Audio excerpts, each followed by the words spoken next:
Ya, mari kita bersatu dalam doa, teman-teman, sebelum kita membaca dan merenungkan firman Tuhan. Mari kita berdoa. Tuhan, siang hari ini kami kembali datang kepadamu. Kami bersyukur untuk anugerah yang Tuhan beri, dan kami bersyukur untuk kesempatan yang Tuhan berikan kepada kami untuk kami bisa bersekutu, memuji Engkau, mendengar akan firman-Mu. Kami sungguh memohon kalau sebentar kami akan membuka firman-Mu, bukalah hati dan pikiran kami, supaya sungguh-sungguh firman Tuhan itu boleh menjadi berkat, menjadi bagian kami dan mengubah hidup kami, supaya hidup kami boleh makin menjadi hidup yang berkenan kepada Tuhan, yang memuliakan Engkau. Berkati hamba-Mu juga yang akan menyampaikan di dalam segala ketidaklayakan, keterbatasan. Tuhan pimpin, Tuhan pakai supaya apa yang hamba-Mu sampaikan adalah hal yang berkenan kepada Tuhan. Berkati kami semua ya Tuhan, kami memohon hanya di dalam nama Tuhan Yesus Sang Firman yang hidup. Amin. Oke, selamat siang teman-teman. Silakan open mic, mungkin dari tadi cuma dengerin suara MC. Saling shalom semua. Suaranya jelas. Yang Oke. Sekarang suaranya sudah agak dekat. Itu suara apa ya? Sekarang suaranya sudah lebih dekat gak? Sudah ya? Oke, saya share screen dulu teman-teman. Siang hari ini kita akan bahas satu tema tentang perkataan atau ucapan begitu ya. Tadi MC sudah berulang-ulang mengatakan kita akan membahas tema ucapanmu adalah doamu. Nah teman-teman, ada dua bagian firman Tuhan yang akan kita baca, yang akan mendasari pembahasan tema kita siang hari ini. Yang pertama terambil dari Mazmur pasal yang ke nomor 15 ayat 1 sampai dengan yang ketiga. Teman-teman silakan mendengar, saya akan bacakan bagi kita semua. Demikian firman Tuhan. Siapakah yang boleh datang kepada Tuhan? Mazmur Daud. Tuhan, siapakah yang boleh menumpang dalam kemahmu? Siapakah yang boleh diam di gunungmu yang kudus? Yaitu dia yang berlaku tidak bercela, yang melakukan apa yang adil, dan mengatakan kebenaran dengan segenap hatinya, yang tidak menyebarkan fitnah dengan lidahnya, yang tidak berbuat jahat terhadap temannya, dan yang tidak menimpakan cela kepada tetangganya. Lalu bagian yang kedua teman-teman terambil dari surat Paulus kepada jemaat di Kolose, pasal yang ketiga ayat 16. Saya akan bacakan sekali lagi, demikian firman Tuhan. Hendaklah perkataan Kristus diam dengan segala kekayaannya di antara kamu, sehingga kamu dengan segala hikmat mengajar dan menegur seorang akan yang lain, dan sambil menyanyikan mazmur dan puji-pujian dan nyanyian rohani, kamu mengucap syukur kepada Allah di dalam hatimu. Demikian firman Tuhan. Nah teman-teman, ada yang tahu gak kira-kira gitu ya, dalam sehari kira-kira manusia itu bicara berapa banyak kata dalam satu hari? Ada yang bisa nebak gak? Kira-kira dalam sehari teman-teman manusia akan berkata-kata itu berapa banyak kata? Silakan coba jawab di chat, atau kalau mau open mic juga gak apa-apa. Ada yang bisa nebak teman-teman? 16.000 per hari. 16.000. Oke, thank you. Yang lain? Banyak juga ya, 16.000 ya. Di chat ada mungkin? Saya lihat di chat nih. Di chat gak ada. Ada yang mau kasih pendapat? Wah, ini masuk satu nih. Rata-rata 1.000, 1 juta. Banyak banget ya. 1 juta. Oke, ada yang lain? Satu lagi mungkin pendapat. Kira-kira tuh manusia tuh sehari bisa ngomong berapa kata sih? Ada yang bilang 16.000, ada yang bilang 1 juta. Itu nge-rap kalau sampai 1 juta. Oke, thank you teman-teman. Nah, teman-teman, waktu saya persiapan gitu ya, saya baca banyak artikel gitu ya, rata-rata teman-teman. Nah, ini dia. Jadi ini artikel banyak valid teman-teman. Jadi teman-teman, ternyata manusia itu setiap hari bisa ngomong puluhan ribu kata gitu ya, khususnya wanita gitu ya, dalam artikel-artikel yang kalau kita nanti teman-teman coba googling gitu ya, itu wanita bisa 20.000 kata teman-teman sehari. Sedangkan pria itu 7.000 kata. Agak beda jauh ya teman-teman. Ini banyak loh teman-teman, 20.000 kata ini banyak. Teman-teman mungkin yang lagi kuliah, saya juga kan lagi kuliah nih gitu ya. Kalau kita disuruh dosen kita bikin paper, coba kamu bikin makalah atau paper 700 kata, itu rata-rata bisa sekitar 3-4 halaman full. Itu baru 700 teman-teman. Jadi bayangkan 20.000 kata itu bisa berapa halaman gitu ya. Jadi teman-teman, itu banyak sekali Nah, teman-teman mungkin bertanya-tanya, "Wang, kenapa wanita bisa lebih banyak ya, Bang ya?" Begitu ya. Ternyata teman-teman ya ada orang yang saya nggak tahu ini iseng juga kali ya. Tapi setidaknya teman-teman para ahli itu menemukan kenapa wanita lebih banyak ngomong, teman-teman, karena faktor protein tertentu ya, faktor protein apa namanya? FOXP2 gitu ya. Memang pada manusia itu di wanita lebih banyak sehingga memang perempuan itu lebih banyak berkata-kata daripada laki-laki. Nah, teman-teman, apa yang mau saya sampaikan dari data-data ini adalah apa? Bahwa manusia itu sebenarnya adalah tukang tukang ngomong, gitu ya. Jadi kadang-kadang kita pikir, kita bilang sama teman kita ya, gue nggak punya karunia ngomong gitu ya, gue nggak bisa ngomong. Teman-teman, ternyata begitu ya, penelitian menunjukkan bahwa manusia gitu ya, itu rata-rata ngomong bisa sampai sekian ribu kata sehari. Jadi teman-teman, by default begitu ya, Tuhan mendesain manusia itu secara biologis, teman-teman, manusia itu tukang ngomong, kita suka ngomong, kita akan berkata-kata. Kita makhluk yang suka berkata-kata. Nah, teman-teman, masalahnya begini, suka berkata-kata itu netral gitu ya, karena Tuhan mencipta kita dengan protein FOX2 tadi, teman-teman, ya mau nggak mau kita akan ngomong gitu, itu katanya protein bahasa begitu ya. Tetapi teman-teman, kita sama-sama tahu kalau apa? Kata-kata yang keluar dari mulut kita itu yang tidak netral gitu ya. Tadi berapa kali MC bilang begitu ya, mulutmu harimau mu, artinya apa? Perkataan kita itu bisa punya dampak yang besar gitu. Kita salah ngomong bahaya nanti. Jadi teman-teman, apa ya? Saya berharap kita bisa notice hal ini gitu ya. Berkata-kata, suka ngomong itu netral karena memang Tuhan mendesain kita manusia, teman-teman, kita punya protein tertentu yang membuat kita pasti akan berkata-kata begitu ya, khususnya wanita pasti akan lebih banyak berkata-kata. Tetapi apa yang kita ucapkan, apa yang kita katakan itu tidak netral. Itu sebabnya kita perlu bahas topik-topik seperti ini, teman-teman. Kalau kita ingat kejadian di 2017, teman-teman, hanya keserimpet ngomong ya, sebenarnya juga menurut saya tidak ada yang salah dengan kalimat bapak ini begitu ya, cuma dibohongi pakai titik-titik dan segala macam gitu ya, itu sampai bikin gaduh negara kita.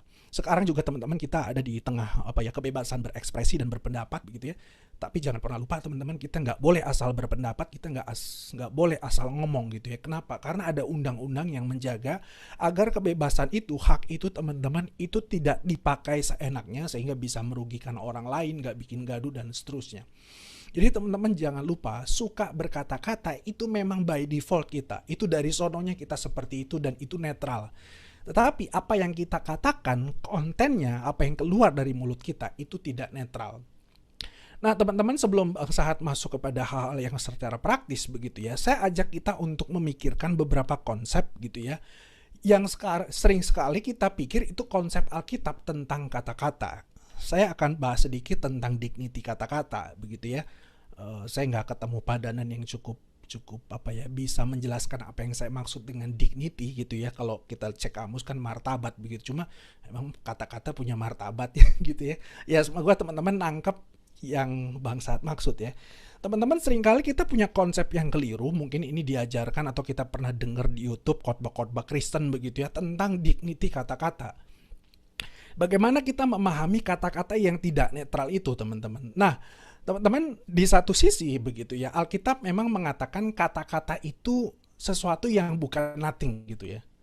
Dalam kisah penciptaan, teman-teman, kejadian pasal 1 sampai kejadian pasal 2 gitu ya, itu berulang-ulang muncul frasa apa? Tuhan berfirman, jadilah. And God said, jadilah, begitu ya. Jadi Tuhan berkata-kata, maka jadilah ini, itu, dan seterusnya.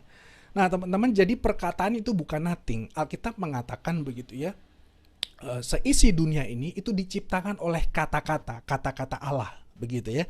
Dan memang teman-teman, Yakobus juga mengatakan kita ini adalah creatures of the word. Kita ini adalah ciptaan firman, kita adalah ciptaan kata-kata. Yakobus 1 ayat 18 mengatakan, teman-teman, atas kehendaknya sendiri ia telah menjadikan kita oleh firman kebenaran gitu ya. Jadi kita dicipta oleh firman Tuhan, kita dicipta oleh kata-kata Tuhan. Jadi teman-teman, di satu sisi kata-kata memang bukan nothing, karena Alkitab di awal kisah penciptaan mengatakan kata-kata itu bukan nothing, teman-teman. Kita semua dicipta oleh kata-kata Allah. Nah, teman-teman, berkaitan dengan itu, saya beberapa kali gitu ya, saya banyak sekali dengar khotbah teman-teman, ada pengkhotbah yang mengatakan, wah, karena kita adalah gambar dan rupa Allah dan Allah itu punya kata-kata yang berkuasa, penuh dengan kuasa, maka kita sebagai gambar dan rupa Allah, kita sebagai anak-anak Allah, kata-kata kita juga penuh kuasa. Wah, saya waktu persiapan ini teman-teman, saya sampai searching dan saya tonton beberapa khotbah gitu ya tentang kuasa perkataan begitu ya. Ada seorang pengkhotbah yang sampai mengatakan begini, teman-teman.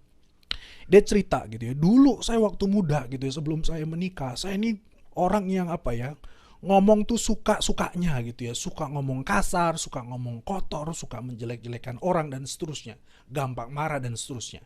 Tapi waktu itu Tuhan kasih dia pacar yang sangat rohani begitu ya. Pacarnya kemudian tumpang tangan. Wah, kamu harus jadi orang yang punya kata-kata yang baik begitu ya. Kamu harus jadi berkat. Jangan suka jadi orang marah, tapi harus jadi orang yang peramah dan seterusnya. Sehingga cerita, teman-teman, ternyata kata-kata dari pacarnya itu yang tumpang tangan ke atas dia gitu ya, dia mengatakan, teman-teman, itu membuat saya berubah begitu ya. Saya lihat sekarang saya jadi pengkhotbah kemana-mana begitu ya. Saya bisa ngomong, jadi berkat dan seterusnya dan seterusnya. Dia kemudian mengatakan, jadi ingat saudara-saudara begitu ya, kata-kata kita itu punya kuasa katanya. Wah, teman-teman, waktu dengar khotbah itu gitu ya, dia ngomong ada amin begitu ya. Wah, semua jemaat itu mengatakan amin begitu ya. Nah, teman-teman, mungkin kebenaran-kebenaran seperti ini bisa diperkuat. Sorry, itu ada suara ya. Nah, mungkin teman-teman, kebenaran seperti ini juga diperkuat oleh cerita-cerita di Alkitab, misalkan tentang Bileam sama Balak, teman-teman. Kalau teman-teman pernah baca ceritanya begitu ya. Jadi Balak itu minta supaya Bileam itu mengutuki bangsa Israel. Ya, tapi Tuhan ngomong sama Bileam, jangan kamu kutuki, kamu justru harus berkati dan seterusnya. Kenapa seperti itu, teman-teman? Karena Balak mengerti bahwa apa yang diucapkan sama Bileam itu pasti akan terjadi. Jadi kalau orang Israel itu dikutuk, maka mereka akan mendapat masalah. Sebaliknya, kalau diberkati, maka dia akan dapat berkat dan seterusnya. Nah, teman-teman, kira-kira apakah ini bisa jadi dasar gitu ya untuk mengatakan benar bahwa kata-kata kita itu pernah penuh kuasa? Kalau kita ngomong gitu ya, nggak benar, maka yang nggak benar akan terjadi. Kalau kita ngomong yang benar gitu ya, dengan dalam tanda kutip mungkin penuh iman, maka itu akan terjadi. Kenapa? Karena kata-kata kita punya kuasa. Nah, teman-teman, saya pikir kita harus hati-hati dengan pemahaman atau konsep-konsep berpikir seperti ini begitu ya. Saya pikir kita juga harus hati-hati bisa memahami teks-teks seperti Balak dan Bileam dan seterusnya yang mungkin juga banyak muncul di Alkitab. Saya sendiri, teman-teman, saya tidak sependapat gitu ya di dalam arti kata-kata kita penuh kuasa, dalam arti sepertinya kata-kata kita itu punya kuasa tertentu yang magis begitu ya. Gitu ya, teman-teman, kita harus sadar bahwa manusia tetaplah manusia yang terbatas. Pikiran kita, perkataan kita, pengalaman kita semua adalah manusia yang terbatas. Jadi jangan pernah berpikir kita punya kata-kata yang seperti kayak mantra begitu ya, punya daya magis tertentu dan seterusnya dan seterusnya. Teman-teman, tidak. Manusia adalah terbatas. Saya pernah dengar orang pernah mengatakan dalam bahasa Latin tuh manusia homo katanya ya. Homo bukan dalam arti LGBT begitu ya, tapi homo human begitu ya. Homo itu konon, teman-teman, berasal dari kata yang kemudian turun dalam bahasa Inggris humili begitu ya, rendah. Jadi memang by nature manusia itu adalah manusia yang rendah. Kita nih nothing sebenarnya. Jadi jangan sampai, teman-teman, kita salah memahami konsep Alkitab tertentu, kita kemudian berpikir bahwa kata-kata kita itu memiliki kuasa yang gimana begitu ya. Wah, teman-teman, tidak. Yang tidak terbatas itu Tuhan.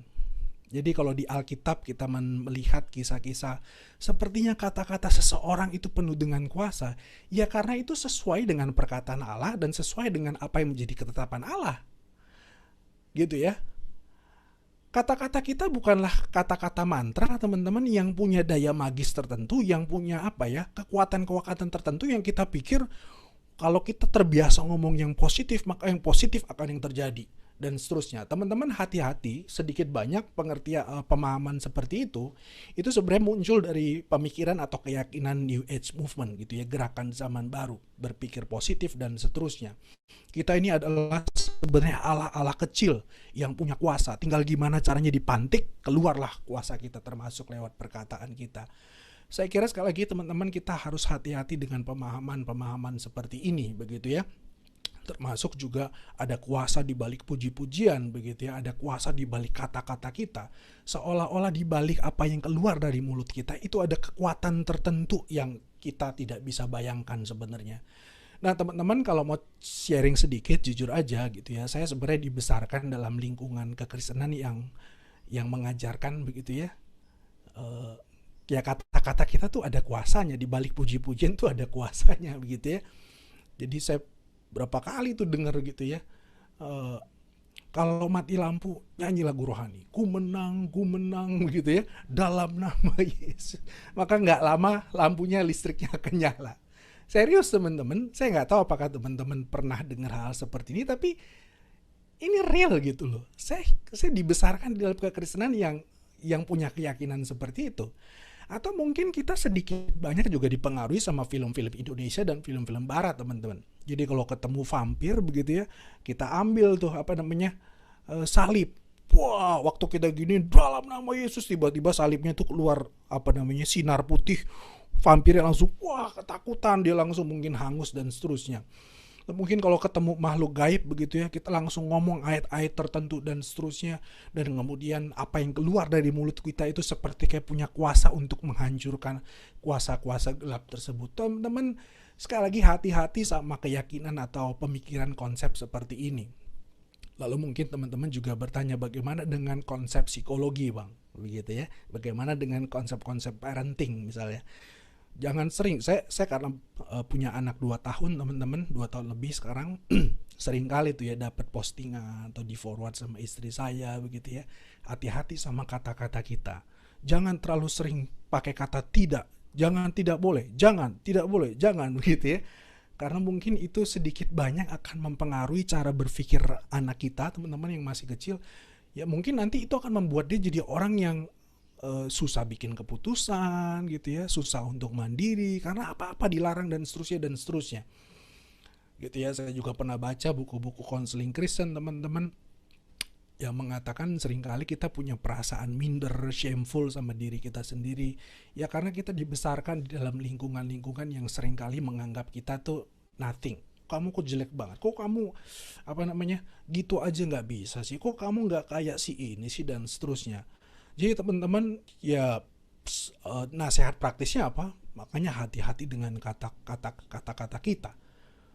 Di situ kemudian orang jadi punya konsep ya memang kata-kata kita itu punya kuasa. Teman-teman, saya tidak menafikan fakta gitu ya, penelitian-penelitian psikologi yang mengatakan kalau orang dibesarkan dengan lingkungan seperti itu akan membuat dia jadi kurang mandiri dan seterusnya. Ya memang saya mengakui gitu, itu pasti ada pengaruhnya. Tapi bagi saya teman-teman itu bukan faktor kata-katanya gitu ya. Itu memang faktor manusia gitu ya. Jadi keberdosaan kita itu mengakibatkan ada konsep diri yang salah gitu ya. Seringkali kadang-kadang ketemu kata-kata tertentu kita jadi bermasalah. Jadi sebenarnya yang bermasalah tuh bukan kata-katanya yang penuh kuasa, tapi manusia berdosanya yang punya masalah. Sehingga teman-teman di sini sekali lagi saya mau mengajak kita untuk bisa memikirkan ulang apa yang kita yakini, konsep-konsep kita tentang kata-kata begitu ya, yang mungkin kadang-kadang kita pikir itu sesuai dengan apa yang Alkitab ajarkan. Saya nggak terlalu setuju dengan apa yang tadi saya jelaskan teman-teman. Nah kalau kayak begitu, lalu kemudian Bang bagaimana memahami kata-kata? Teman-teman, sekarang kita masuk kepada bagian pertama yang tadi kita baca. Bagaimana sih memahami dignity kata-kata? Teman-teman, menurut saya gitu ya, Alkitab memberikan sebuah pelajaran yang sangat sederhana. Apa sih kata-kata? Kita baca tadi di dalam Mazmur 15 teman-teman. Siapa yang boleh menumpang dalam kemahmu? Siapa yang boleh berdiam dalam kemah gunungmu yang kudus? Ini bicara siapa yang bisa bersekutu, berelasi dengan Tuhan Allah.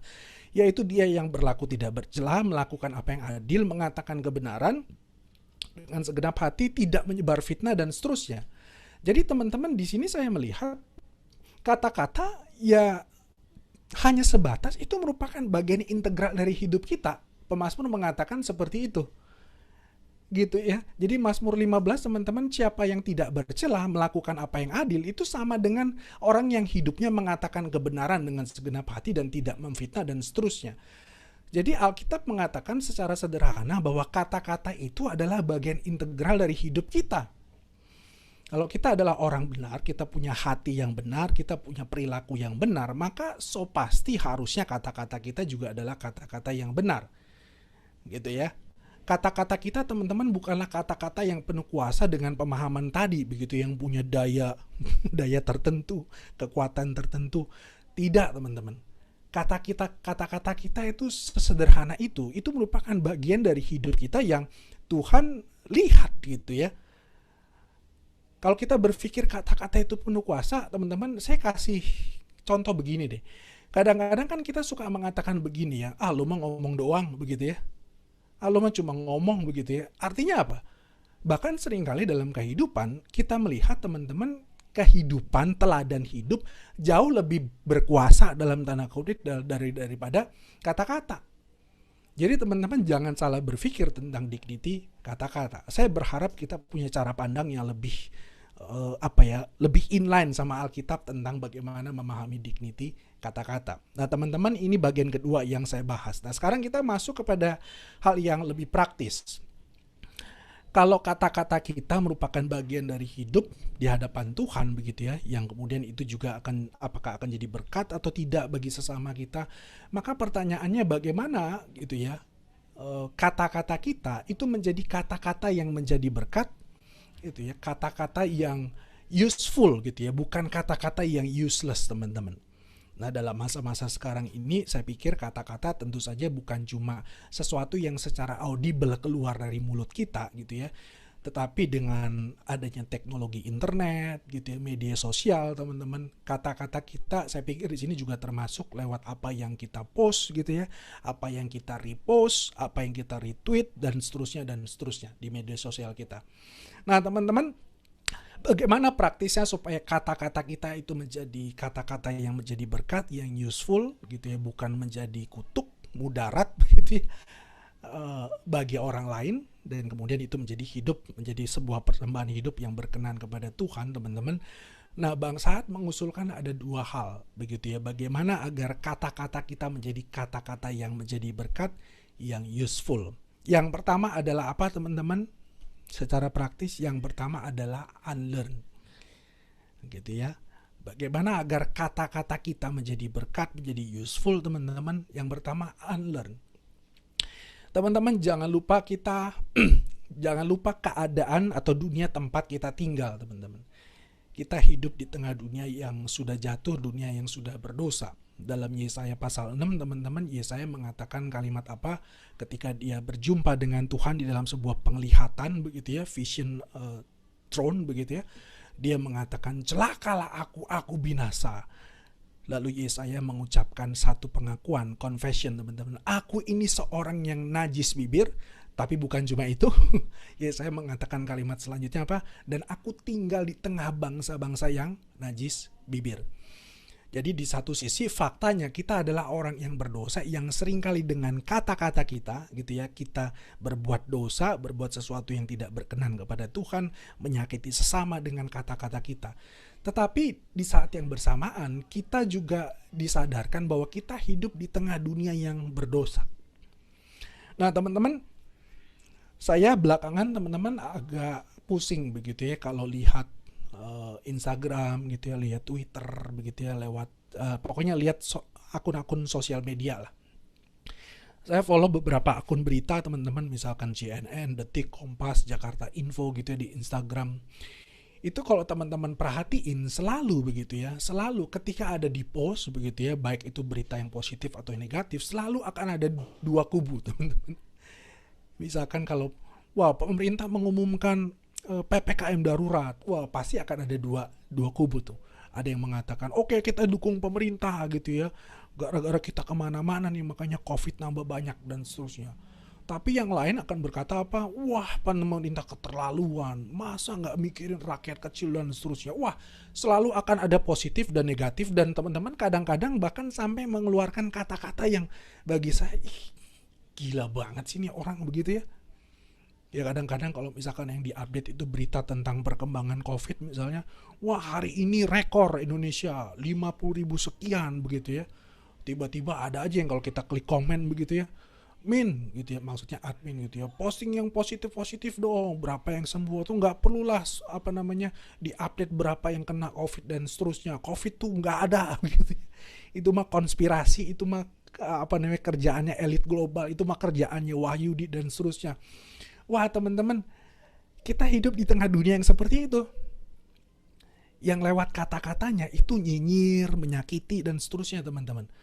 Nah teman-teman jujur begitu ya, waktu saya baca-baca komentar-komentar seperti itu, saya sering sekali tergoda teman-teman untuk nanggepin komen-komen yang bagi kita tuh ngeselin banget begitu ya, yang bilang COVID itu nggak ada.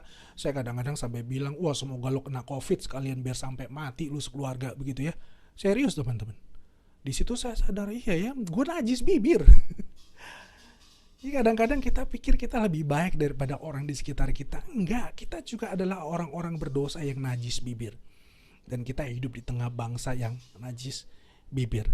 Jadi teman-teman, keberdosaan kita dan keberdosaan dunia tempat di mana kita tinggal itu seringkali tanpa kita sadari membentuk hidup kita. Kita tuh jadi learn dari bagaimana dunia hidup, padahal itu sesuatu yang bertentangan sama firman Tuhan, sama perkataan Tuhan.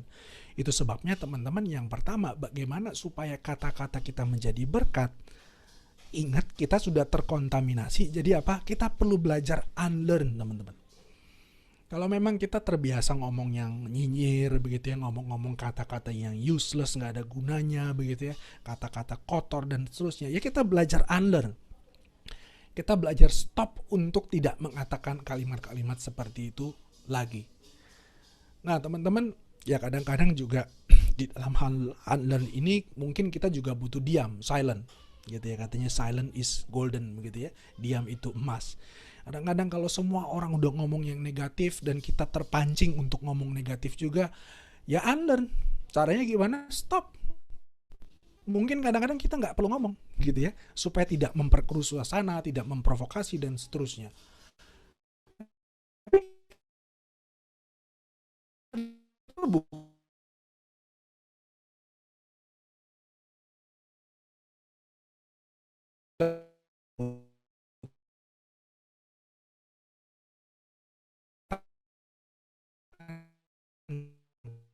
Kebenaran. Tadi pemazmur mengatakan yang mengatakan. Nah teman-teman, ini hal praktis pertama, bagaimana kata-kata kita menjadi kata-kata yang menjadi berkat, menjadi sebuah bagian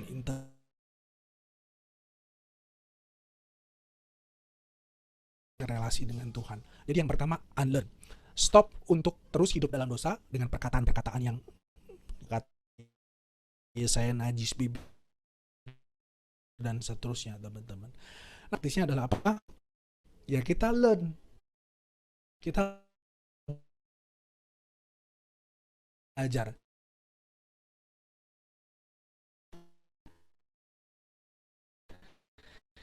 Teman-teman jangan lupa perilaku baru kan teman-teman. Ya dalam konsep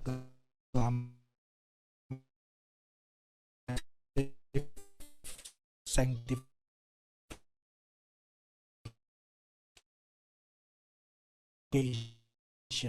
pengudusan, nggak jadi dengan sendirinya. Tuhan akan pakai pengalaman-pengalaman hidup kita, Tuhan akan pakai kesempatan kita dengar firman untuk hari demi hari itu membuat kita belajar gitu ya, bagaimana sebenarnya kita harus menggunakan mulut kita, apa yang harus kita katakan dan seterusnya. Nah tapi teman-teman, lebih jauh kalau kita mau belajar teman-teman, saya ajak kita untuk bisa memikirkan lebih jauh. Kalau yang pertama kan tadi kita bicara tentang kita hidup sebagai orang berdosa dan kita hidup di tengah dunia yang berdosa, jadi mesti unlearn. Nah seringkali, di sini kita perlu mengerti konsep atau definisi dosa teman-teman yang lebih lengkap lah ya. Berkaitan sama dosa, kita berpikir binari teman-teman. Kalau nggak A ya minus A, kalau nggak B ya minus B, begitu ya. Di satu sisi begitu ya, kalau orang-orang yang najis bibir mengatakan kata-kata yang kotor, kata-kata yang kasar, fitnah, maka tadi unlearn artinya apa? Kita berubah menjadi orang-orang yang mengatakan kata-kata yang sopan, kata-kata yang lembut, tidak memfitnah, tidak berbohong, tidak mencaci maki dan seterusnya. Di satu sisi ini benar teman-teman, tapi saya ajak kita untuk memikirkan lebih jauh gitu ya. Alkitab sebenarnya mengajarkan kita untuk tidak hanya sebenarnya menjadi semata-mata orang yang religius. Kalau A minus itu salah, maka kita harus lakukan yang A gitu ya. Kalau B itu salah, maka kita harus lakukan B minus B. B minus, kok minus B begitu ya.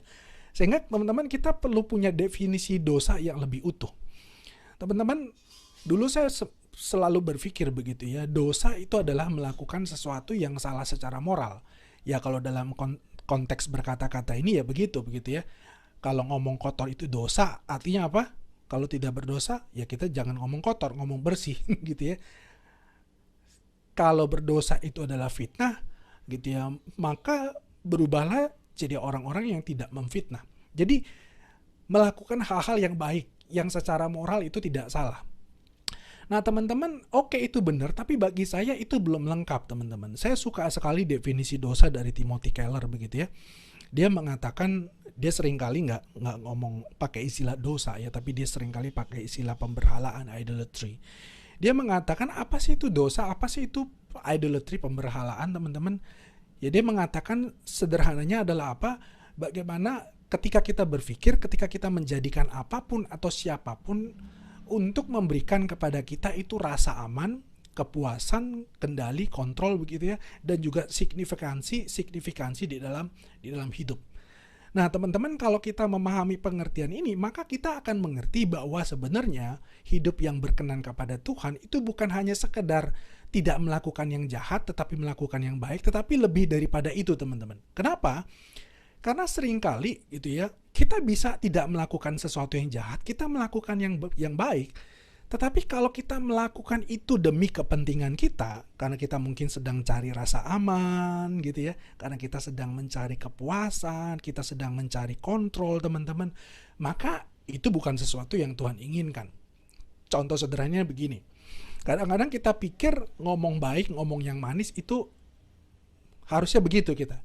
Tapi kalau kita ngomong yang baik-baik, ngomong yang manis-manis gitu ya, demi menghindari gitu ya, kadang-kadang kan kalau kita disuruh berkata kebenaran teman-teman, dan kalau ngomong yang benar itu mengancam hidup kita akan pasti akan apa? Menghindari kehidupan yang terancam. Akibatnya apa teman? Kita cuma ngomong-ngomong yang baik aja. Gitu ya, kalau di kantor asal bos senang, asal bapak senang begitu ya. Udah dikerjain belum? Udah gitu ya. Padahal belum kita kerjain. Tapi kan yang manis-manis, yang sedap-sedap itu, yang baik-baik apa? Mengatakan sesuatu yang menyenangkan dia. Nah teman-teman semoga nangkep yang saya maksud ya. Kita harus berhati-hati teman-teman, cuma puas kepada melakukan sesuatu yang baik secara moral, tidak melakukan sesuatu yang salah. Nah saya suka sekali ada satu buku yang ditulis sama Tim Keller teman-teman, The Prodigal God. Dia menggali dari perumpamaan anak yang hilang. Dan menarik teman-teman, Keller itu membuktikan bahwa ternyata yang hilang itu bukan anak yang bungsu saja. Itu benar-benar hilang, memang itu adalah anak yang irreligious teman-teman, yang melakukan sesuatu yang secara moral salah gitu ya, minta warisan padahal bapaknya belum mati begitu ya, lalu pergi foya-foya, main sama pelacur dan seterusnya, judi dan seterusnya, mabuk-mabukan dan seterusnya. Itu imoralitas, itu irreligious, itu si anak bungsu, udah jelas itu anak yang hilang. Tetapi teman-teman, dalam perumpamaan ini Yesus juga mau mengajarkan begitu ya kepada para pembacanya, kepada kita, bahwa yang hilang juga anak yang sulung. Nah anak yang sulung ini memang tidak melakukan sesuatu yang salah secara moral. Dia tidak irreligious teman-teman. Dia religius, dia taat. Dia bantu papanya kerja di ladang dan seterusnya. Tapi perhatikan teman-teman, ketika papanya menyambut si bungsu yang balik, yang telah bertobat teman-teman. Masih ingat ceritanya apa? Dia berdiri gitu ya, di depan pintu, dia ngomong kayak begini sama bapaknya. Bapak gitu ya, sudah sekian tahun aku taat, aku setia, aku melayani. Aku gak brengsek kayak adikku ini Bapak. Tapi engkau gak pernah ngasih aku anak kambing. Nah teman-teman, jadi kamu taat buat apa? Buat dapat kambing. Nangkep ya teman-teman. Seringkali kita bisa menampilkan kehidupan lewat perkataan yang baik, sepertinya tuh saleh sekali. Tapi bisa jadi semua itu kita lakukan dengan motivasi atau semangat-semangat tertentu yang tidak tidak sampai kepada apa yang Tuhan mau. Sehingga teman-teman, Keller di dalam buku ini mengatakan kisah ini tidak mengundang kita untuk berubah dari irreligious menuju kepada religious people. Gitu ya. Keller mengatakan kisah ini, teman-teman, perumpamaan anak yang hilang ini, itu mengundang kita gitu ya, dari tadinya kita adalah mungkin orang-orang yang irreligious, yang mungkin kita juga adalah orang-orang yang religius seperti anak sulung, tapi tidak lahir dari kecintaan kita kepada Tuhan, tapi demi dapat anak kambing dalam tanda kutip begitu ya. Kita dipanggil untuk dalam cerita ini. Tadi ini memang tidak ada begitu ya. Ini tafsirannya Keller begitu ya.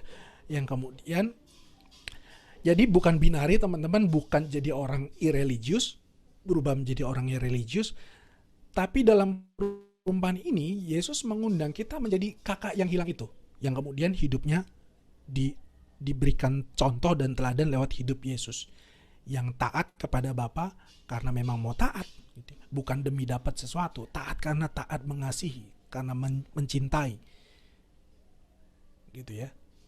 Kalau kita punya kata-kata yang baik, tetap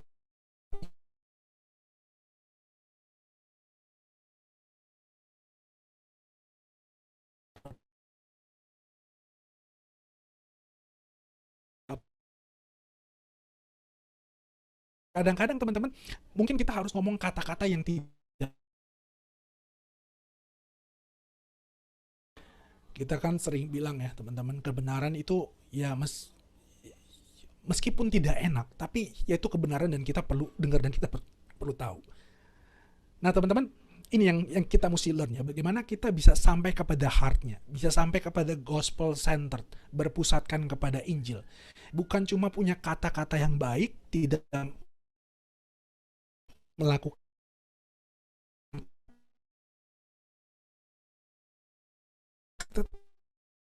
tapi dengan satu semangat dan motivasi. Gimana teman-teman? Praktisnya bagaimana learn ini? Nah saya pikir sekarang kita masuk kepada bagian kedua yang tadi kita baca. Bagaimana kita belajar agar kata-kata kita gitu ya, itu menjadi kata-kata yang menjadi berkat, bukan cuma sekedar kata-kata yang baik tapi demi kepentingan kita, tapi kata-kata yang benar yang Tuhan minta. Menurut Paulus, teman-teman, dalam Kolose pasal yang ketiga, kita perlu hikmat, gitu ya. Kita perlu hikmat. Hendaklah perkataan Kristus diam dengan segala kekayaannya di antara kamu, sehingga kamu dengan segala hikmat mengajar dan menegur seorang akan yang lain. Jadi kadang-kadang teman-teman, kita nggak dipanggil untuk hanya ngomong kata-kata yang baik, kata-kata yang manis. Kadang-kadang mungkin kita perlu kata-kata yang keras, bukan kasar ya. Karena memang hikmat Tuhan menuntun kita untuk menegur seorang akan yang lain dengan kasih. Begitu ya. Teman-teman, saya ini tipikal orang yang people pleasing ya. Saya tipikal orang yang cari approval orang. Saya tipikal orang yang sangat menghindari konflik. Nah itu membuat saya tuh sangat sulit untuk menegur orang lain. Padahal sebenarnya mungkin itu yang harusnya saya lakukan dengan kata-kata saya. Kamu gak boleh kayak begitu, itu salah begitu ya, kamu mesti berubah. Tapi karena saya tidak mau konflik, karena saya berpikir kalau saya ngomong kayak begini itu gak enak buat dia, maka nanti mungkin dia akan marah sama saya, kita akan konflik, kita akan berantem dan seterusnya. Nah teman-teman, kalau saya cuma ngomong yang baik aja, saya gak negur dia, teman-teman, kata-kata saya itu tidak menjadi kata-kata yang menjadi berkat, itu gak useful, itu justru useless. Jadi saya harap teman-teman kita bisa belajar bersama-sama, dan kita perlu membiarkan agar perkataan Kristus, firman Kristus, Alkitab gitu ya, dengan segala kebenaran-kebenarannya itu benar-benar kita pelajari, kita mengerti gitu ya, dan itu mengubah cara pandang kita, konsep kita, apa yang kita yakini sebagai kebenaran, sehingga ketika kita sudah sampai kepada pengalaman dibentuk sama Tuhan oleh firman begitu ya, kita bisa punya hikmat gitu ya, termasuk kapan waktunya untuk negur, misalkan dengan cara apa menegur begitu ya, itu kita bisa dapat hikmat dan kepekaan dari Tuhan, sehingga kata-kata kita benar-benar itu menjadi kata-kata yang menjadi berkat. Nah teman-teman, ini yang saya bisa bagikan. Sekali lagi kita perlu hikmat Tuhan agar menolong kita bisa dapat hikmat, dan biarlah waktu kita belajar ini kata-kata kita juga menjadi berkat. Kemarin Yohana bilang ada tanya jawab, silakan.